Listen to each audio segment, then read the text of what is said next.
Hi hello friends, welcome to the G K smart circle YouTube channel.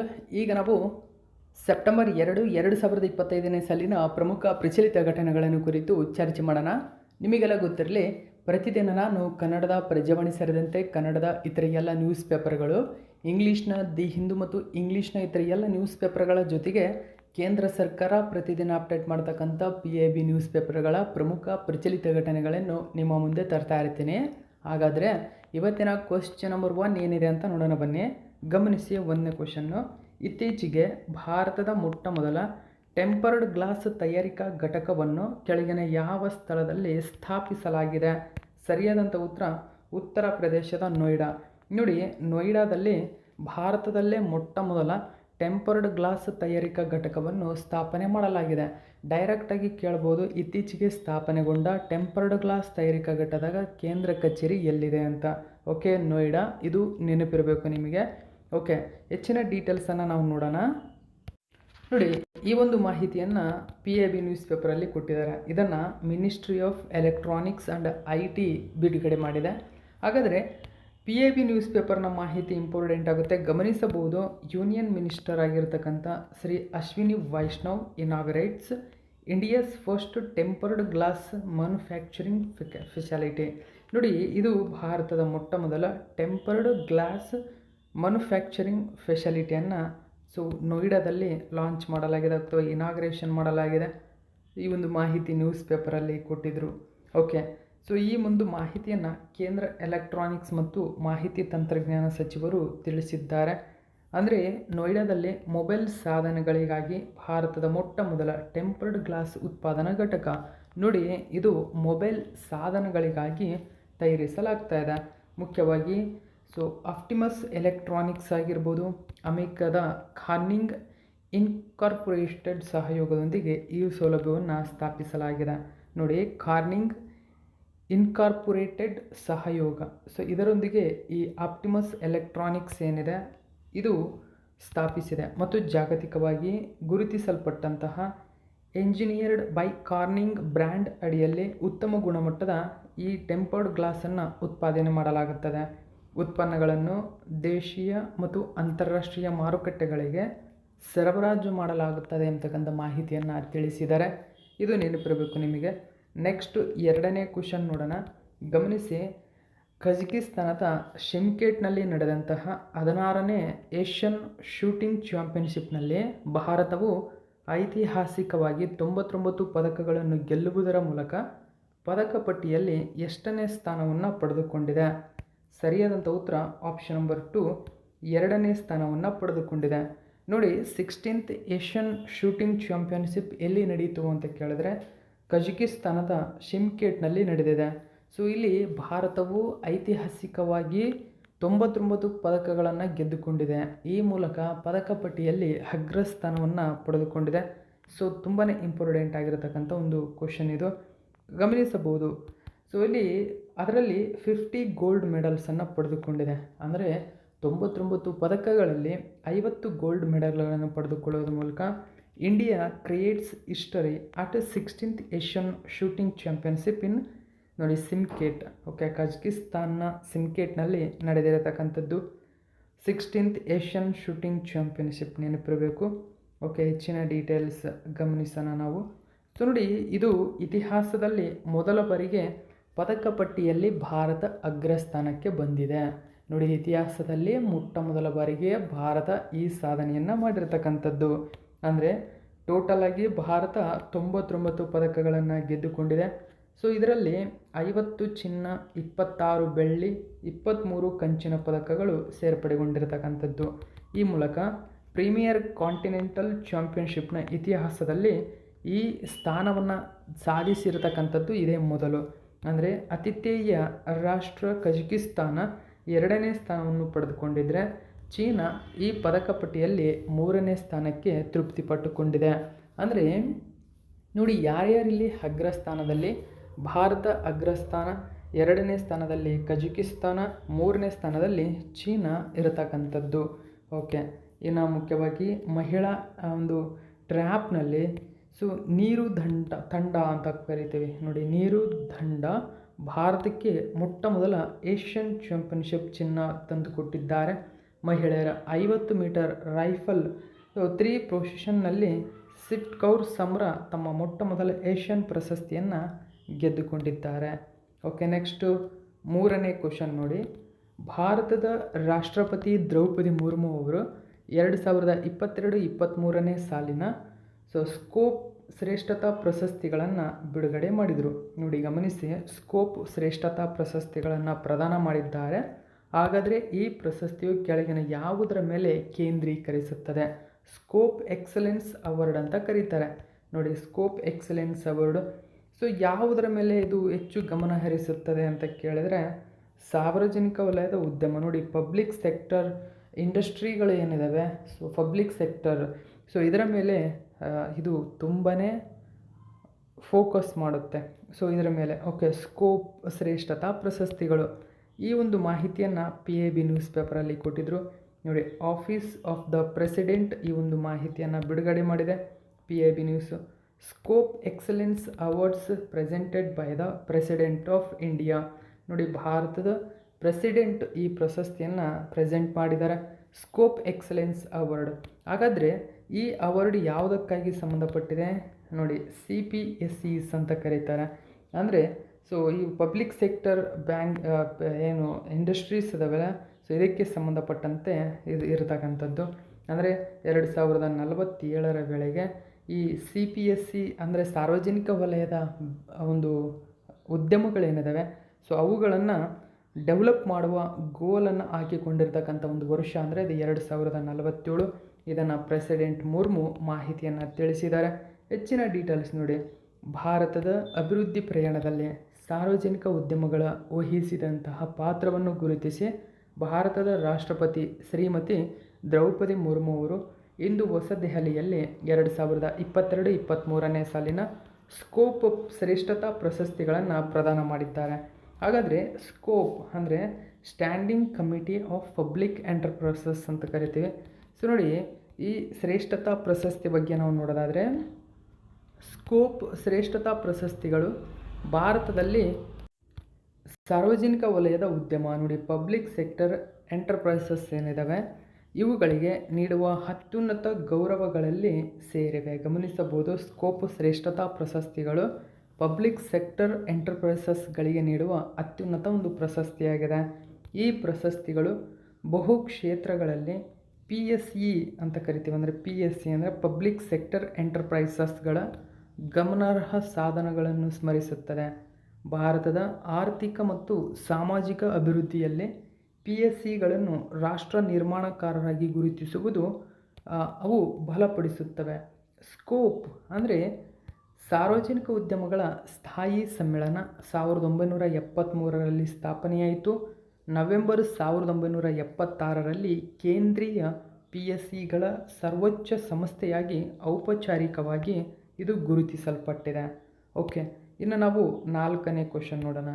ಗಮನಿಸಿ, ಯುದ್ಧ ಪರಿಸ್ಥಿತಿಗಳಲ್ಲೇ ಪರಸ್ಪರ ಕಾರ್ಯಸಾಧ್ಯತೆಯನ್ನು ಪರೀಕ್ಷಿಸಲು ಭಾರತೀಯ ಸೇನೆ ಮತ್ತು Indo Tibetan border police ITBP ಈ ಪೊಲೀಸರು ಇತ್ತೀಚೆಗೆ ಅರುಣಾಚಲ ಪ್ರದೇಶದಲ್ಲಿ ಯಾವ ಜಂಟಿ ಎತ್ತರದ ವ್ಯಾಯಾಮವನ್ನು ನಡೆಸಿದರು?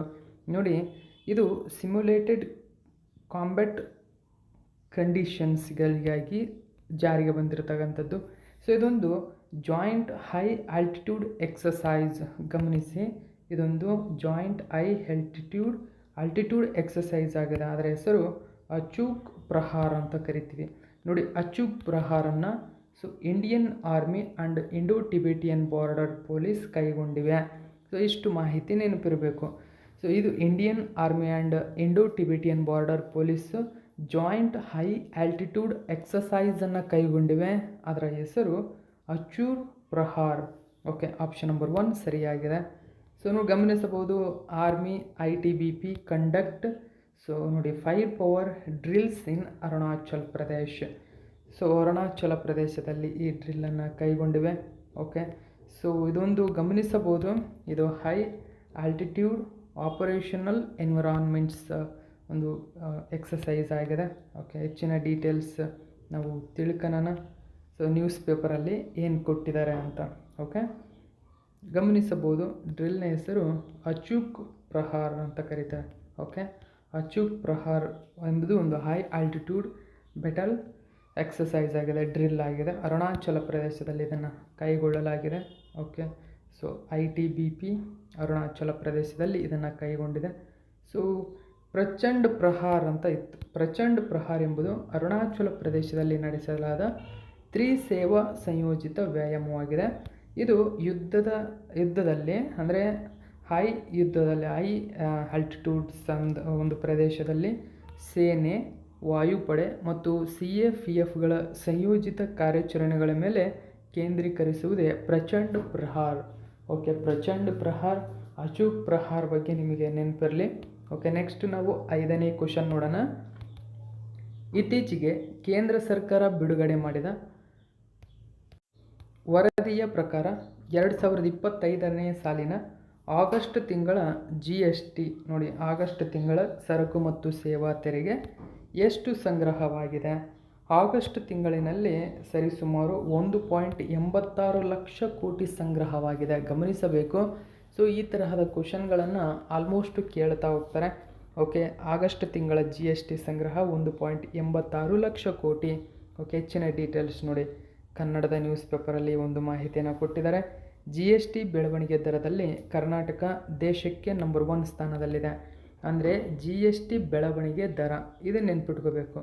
ಬೆಳವಣಿಗೆ ದರ ಅಂದರೆ ಇಂದಿನ ತಿಂಗಳಿಗೆ ಅಥವಾ ಇಂದಿನ ವರ್ಷದ ಆಗಸ್ಟ್ ತಿಂಗಳಿಗೆ ಹೋಲಿಸಿದರೆ ದೇಶದ ಎಲ್ಲ ರಾಜ್ಯಗಳ ಪರ್ಸೆಂಟೇಜ್ ಲೆಕ್ಕದಲ್ಲಿ ಏರಿಕೆ ಕಂಡು ಬಂದಿರತಕ್ಕಂಥದ್ದು ನಮ್ಮ ಕರ್ನಾಟಕ.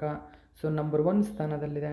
ಹಾಗೆ ಟೋಟಲ್ ಆಗಸ್ಟ್ನಲ್ಲಿ 1.8 ಲಕ್ಷ ಕೋಟಿ, ಅದರಲ್ಲಿ ನಮ್ಮ ರಾಜ್ಯದ್ದು 14,204 ಕೋಟಿ ಸಂಗ್ರಹವಾಗಿದೆ.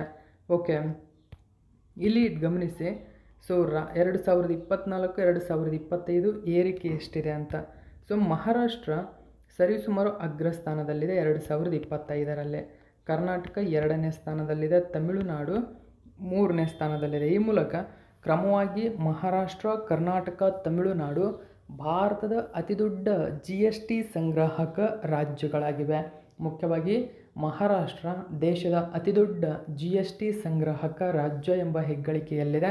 ಇದನ್ನು ನೀವು ಗಮನಿಸಬೇಕು. ಅಂದರೆ ಆಗಸ್ಟ್ನಲ್ಲಿ 1.86 ಲಕ್ಷ ಕೋಟಿ ರುನಷ್ಟು ಸರಕು ಮತ್ತು ಸೇವಾ ತೆರಿಗೆ ಸಂಗ್ರಹವಾಗಿದೆ. ಹೆಚ್ಚಿನ ಡೀಟೇಲ್ಸ್ ನಾವು ನೋಡೋಣ. ಓಕೆ ನೋಡಿ, ಕಳೆದ ಆಗಸ್ಟ್ ತಿಂಗಳಿನಲ್ಲಿ ದೇಶದಲ್ಲಿ 1.86 ಲಕ್ಷ ಕೋಟಿ ರುನಷ್ಟು ಸರಕು ಮತ್ತು ಸೇವಾ ತೆರಿಗೆ ಸಂಗ್ರಹವಾಗಿದೆ.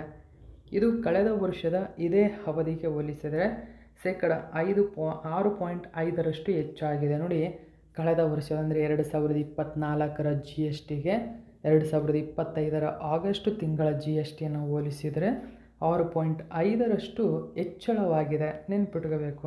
ಇನ್ನು ಕಳೆದ ವರ್ಷದ ಆಗಸ್ಟಿಗೆ ಹೋಲಿಸಿದರೆ 10% ಏರಿಕೆ ದಾಖಲಿಸಿದೆ ನಮ್ಮ ಕರ್ನಾಟಕ. ನೋಡಿ, ಕಳೆದ ವರ್ಷದ ಆಗಸ್ಟ್ನಲ್ಲಿ ನಮ್ಮ ಕರ್ನಾಟಕ GST ಎಷ್ಟು ಸಂಗ್ರಹವಾಗಿತ್ತಲ್ಲ, ಈ ಸಂಗ್ರಹವನ್ನು 2025ರ ಆಗಸ್ಟ್ ತಿಂಗಳಿಗೆ ಹೋಲಿಸಿದರೆ 10% ದಾಖಲಾಗಿದೆ, ಅಂದರೆ ಹೆಚ್ಚಳಗೊಂಡಿದೆ. ಈ ಮೂಲಕ ದೇಶದಲ್ಲೇ ಅತಿ ಹೆಚ್ಚು ಹೆಚ್ಚಳವನ್ನು ಆಗಸ್ಟ್ ತಿಂಗಳೇ ಹೋದ ವರ್ಷದ ಆಗಸ್ಟ್ ತಿಂಗಳಿಗೆ ಈ ವರ್ಷದ ಆಗಸ್ಟ್ ತಿಂಗಳಿಗೆ ಹೋಲಿಸಿದರೆ 10% ಹೆಚ್ಚಳದೊಂದಿಗೆ ಅತಿ ಹೆಚ್ಚು ಹೆಚ್ಚಳ ದಾಖಲಿಸಿರುವ ರಾಜ್ಯಗಳಲ್ಲಿ ಕರ್ನಾಟಕ ಅಗ್ರಸ್ಥಾನ ಪಡೆದುಕೊಂಡಿದೆ.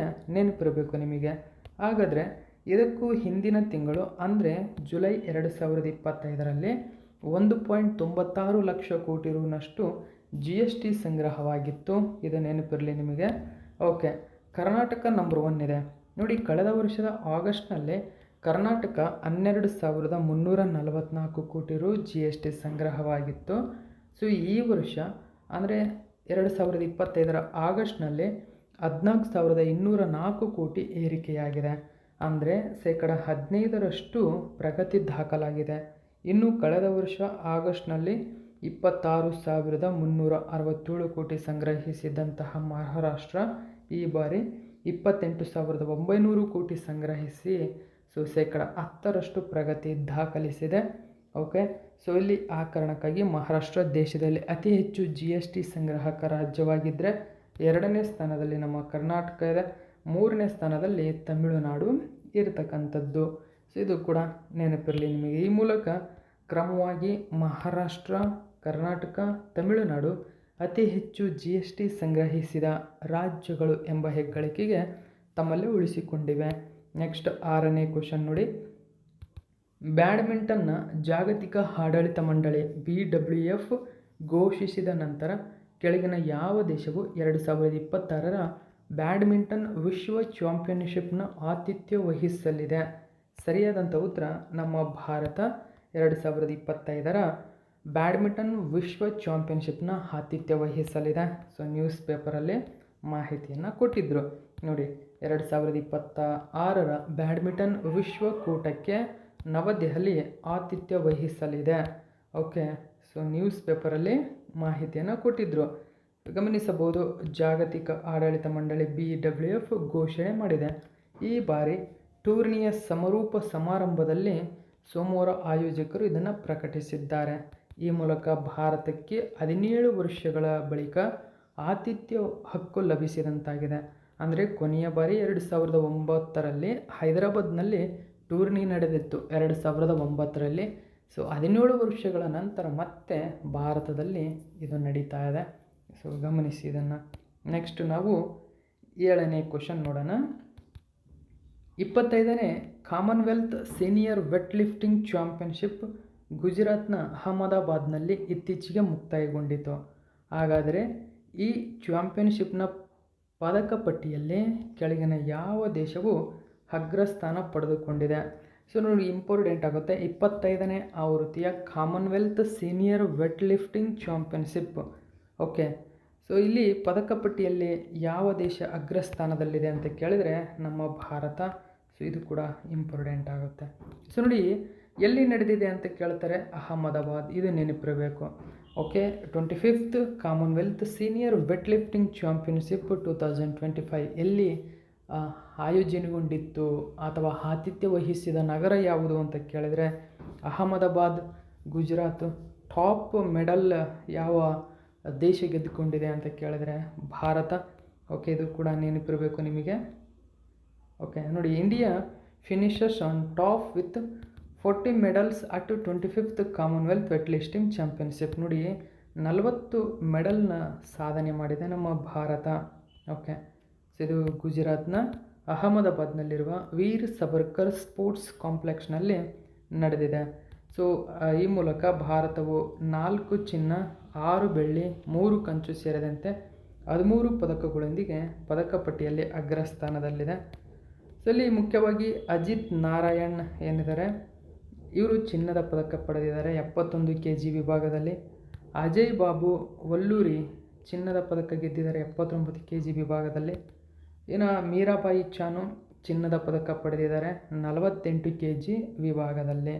ಇದು ಮೇನ್ ವ್ಯಕ್ತಿಗಳಿವರು, ನೆನಪಿರಲಿ ನಿಮಗೆ. ನೆಕ್ಸ್ಟ್ ನಾವು 8ನೇ ಕ್ವಶನ್ ನೋಡೋಣ. ನೋಡಿ, ಭಾರತದ ಜಾರಿ ನಿರ್ದೇಶನಾಲಯವು ಇಂಟರ್ಪೋಲ್ ಮೂಲಕ ತನ್ನ ಮೊಟ್ಟ ಮೊದಲ ನೇರಳೆ ನೋಟಿಸ್ ಅಥವಾ ಪರ್ಪಲ್ ನೋಟಿಸನ್ನು ಹೊರಡಿಸಿದೆ. ಸೊ ನೋಡಿ, ಜಾರಿ ನಿರ್ದೇಶನಾಲಯ ED ಅಂತ ಕರೀತಾರೆ. ಸೊ ED ಅಂದರೆ ಎನ್ಫೋರ್ಸ್ಮೆಂಟ್ ಡೈರೆಕ್ಟರೇಟ್ ಅಂತ ಕರೀತಾರೆ ಇಂಗ್ಲೀಷಲ್ಲಿ ಇದನ್ನು, ED. ಸೊ ಇದು ಇಂಟರ್ಪೋಲ್ ಮುಖ್ಯವಾಗಿ ಕೆಲವು ನೋಟಿಸ್ಗಳನ್ನು ಹೊರಡಿಸುತ್ತೆ. ಅಂದರೆ ಇಂತಿಂಥ ಪ್ರಕರಣಕ್ಕೆ ಈ ತರಹದ ನೋಟಿಸ್ಗಳನ್ನು ಬಿಡುಗಡೆ ಮಾಡುತ್ತೆ. ಇದರಲ್ಲಿ ಭಾರತ ಮೊಟ್ಟ ಮೊದಲ ಬಾರಿಗೆ ಇಂಟರ್ಪೋಲ್ ಮೂಲಕ ಪರ್ಪಲ್ ನೋಟಿಸನ್ನು ಹೊರಡಿಸಿದೆ. ಸೊ ತುಂಬಾ ಸುದ್ದಿಯಲ್ಲಿದೆ ಈಗ. ಹಾಗಾದರೆ ಈ ಪರ್ಪಲ್ ನೋಟಿಸ್ ಕೆಳಗಿನ ಏನನ್ನು ಕುರಿತು ತನಿಖೆ ಮಾಡುತ್ತೆ? ಹಾಗಾದರೆ ನೋಡಿ, ಪರ್ಪಲ್ ನೋಟಿಸ್ ಏನನ್ನು ಕುರಿತು ತನಿಖೆ ಮಾಡುತ್ತದೆ ಅಂತ ಕೇಳ್ತಾರೆ. ಸರಿಯಾದಂಥ ಉತ್ತರ ಆಪ್ಷನ್ ನಂಬರ್ 1, ವ್ಯಾಪಾರ ಆಧಾರಿತ ಹಣ ವರ್ಗಾವಣೆ ಅಪಾಯಗಳ ಬಗ್ಗೆ. ನೋಡಿ, ವ್ಯಾಪಾರ ಆಧಾರಿತ, ಓಕೆ, ಹಣ ವರ್ಗಾವಣೆ ಅಂತ ನೆನ್ಪಿಟ್ಕೋಬೇಕು ನಿಮಗೆ. ಮೇನಾಗಿ ಏನು ವ್ಯವಹರಿಸುತ್ತದೆ? ಹಣ ವರ್ಗಾವಣೆಯ ಕುರಿತು ವ್ಯವಹರಿಸುತ್ತದೆ. ದಿ ಹಿಂದೂ ನ್ಯೂಸ್ ಪೇಪರಲ್ಲಿ ಮಾಹಿತಿಯನ್ನು ಕೊಟ್ಟಿದ್ದಾರೆ. ಹೆಚ್ಚಿನ ಡೀಟೇಲ್ಸನ್ನು ನೀವು ಗಮನಿಸಬಹುದು. ED alert. ಸೊ ನೋಡಿ, ಇಂಟರ್ಪೋಲ್. ಸೊ ಇಂಟರ್ಪೋಲಿಗೆ ಮಾಹಿತಿಯನ್ನು ಬಿಡುಗಡೆ ಮಾಡಿದೆ. ಈ ಮೂಲಕ ಇಂಟರ್ಪೋಲ್ ಮೂಲಕ ಮೊಟ್ಟ ಮೊದಲ ಬಾರಿಗೆ ಪರ್ಪಲ್ ನೋಟಿಸ್ ಪಬ್ಲಿಷ್ ಮಾಡಿದೆ. ಓಕೆ, ಪರ್ಪಲ್ ನೋಟಿಸ್ ಏನಿದು? ಪರ್ಪಲ್ ನೋಟಿಸ್ ಹಾಗಾದರೆ ನೋಡಿ, ಪರ್ಪಲ್ ನೋಟಿಸ್ ಎಂಬುದು ಗಮನಿಸಬಹುದು ಎಮರ್ಜಿಂಗ್ ಮನಿ ಲ್ಯಾಂಡರಿಂಗ್ ಟ್ರೆಂಡ್ಸ್.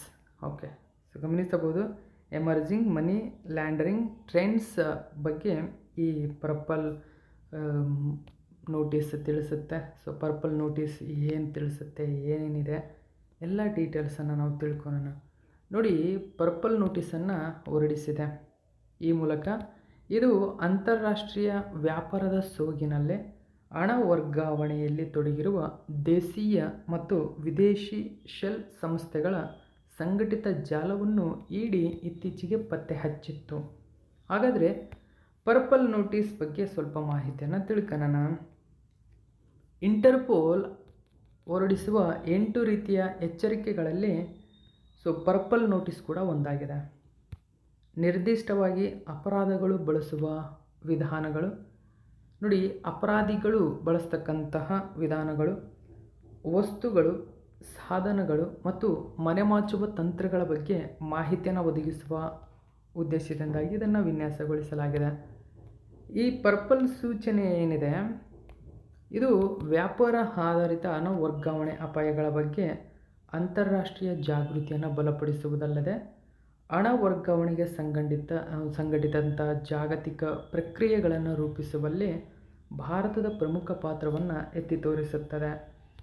ಓಕೆ, ಸೊ ಹಣ ವರ್ಗಾವಣೆ ಅಂತ ನೆನ್ಪಿಟ್ಕೋಬೇಕು ನಿಮಗೆ, ಇದು ನೆನಪಿರಲಿ ಇಷ್ಟು ಮಾಹಿತಿ. ಹಾಗಾದರೆ ಈ ಇಂಟರ್ಪೋಲ್ ಹೊರಡಿಸುವ ಪ್ರಮುಖ ಸೂಚನೆಗಳಲ್ಲೇ ಕೆಂಪು, ಹಳದಿ, ನೀಲಿ, ಕಪ್ಪು, ಹಸಿರು, ಕಿತ್ತಳೆ, ಬೆಳ್ಳಿ, ಸೊ ಈ ರೀತಿಯ ಸೂಚನೆಗಳಿದ್ದಾವೆ. ಸೊ ಈ ಸೂಚನೆಗಳು ಇಂಪಾರ್ಟೆಂಟ್ ಆಗುತ್ತೆ, ಎಲ್ಲ ಬರೋದು ನೀಟಾಗಿ ನೆನ್ಪಿಟ್ಕೊಳ್ಳಿ. ಹಾಗಾದರೆ ಇಂಟರ್ಪೋಲ್ ಬಗ್ಗೆ ಸ್ವಲ್ಪ ಮಾಹಿತಿ ತಿಳ್ಕೊಳ್ಳೋಣ. ಇಂಟರ್ಪೋಲ್ ಅಥವಾ ಅಂತಾರಾಷ್ಟ್ರೀಯ ಕ್ರಿಮಿನಲ್ ಪೊಲೀಸ್ ಸಂಸ್ಥೆಯು ವಿಶ್ವದ ಅತಿದೊಡ್ಡ ಅಂತಾರಾಷ್ಟ್ರೀಯ ಪೊಲೀಸ್ ಸಂಸ್ಥೆಯಾಗಿದೆ. ನೋಡಿ, ವಿಶ್ವದ ಅತಿದೊಡ್ಡ ಅಂತಾರಾಷ್ಟ್ರೀಯ ಮಟ್ಟದ ಪೊಲೀಸ್ ಸಂಸ್ಥೆ ಇದು. ಓಕೆ, ಅಂತಾರಾಷ್ಟ್ರೀಯ ಅಪರಾಧಗಳನ್ನು ಎದುರಿಸುವಲ್ಲೇ ಗಡಿಯಾಚೆಗಿನ ಪೊಲೀಸ್ ಸಹಕಾರವನ್ನು ಸುಗಮಗೊಳಿಸಲು 1923ರಲ್ಲಿ ಸ್ಥಾಪಿಸಲಾಯಿತು. ಈ ಸಂಸ್ಥೆಯು 196 ಸದಸ್ಯ ರಾಷ್ಟ್ರಗಳನ್ನು ಹೊಂದಿದೆ ಮತ್ತು ಇದರ ಪ್ರಧಾನ ಕಚೇರಿ ಫ್ರಾನ್ಸ್ನ ಲಿಯಾನ್ನಲ್ಲಿ ಹೊಂದಿರತಕ್ಕಂಥದ್ದು. ನೋಡಿ, ಫ್ರಾನ್ಸ್ನ ಲಿಯಾನ್ನಲ್ಲಿ ಪ್ರಧಾನ ಕಚೇರಿಯನ್ನು ಇಂಟರ್ಪೋಲ್ ಹೊಂದಿದೆ. ಸಿಲ್ವರ್ ನೋಟಿಸ್ ಬಗ್ಗೆ ಮಾಹಿತಿಯನ್ನು ತಿಳ್ಕೊಳ್ಳೋಣ. ಸಿಲ್ವರ್ ನೋಟಿಸ್, ಇಂಟರ್ಪೋಲ್ನ ಸಿಲ್ವರ್ ನೋಟಿಸ್ ಒಂದು ಅಂತಾರಾಷ್ಟ್ರೀಯ ವಿನಂತಿಯಾಗಿದ್ದು ಕ್ರಿಮಿನಲ್ ಆಸ್ತಿಗಳನ್ನು ಪತ್ತೆ ಹಚ್ಚಲು ಮತ್ತು ಮರುಪಡೆಯಲು ಸಹಾಯ ಮಾಡುತ್ತದೆ. ಸಿಲ್ವರ್ ನೋಟಿಸ್ ಕ್ರಿಮಿನಲ್ ಆಸ್ತಿಗಳ ಪತ್ತೆ, ಸೊ ಇಷ್ಟು ನೆನಪಿರಬೇಕು.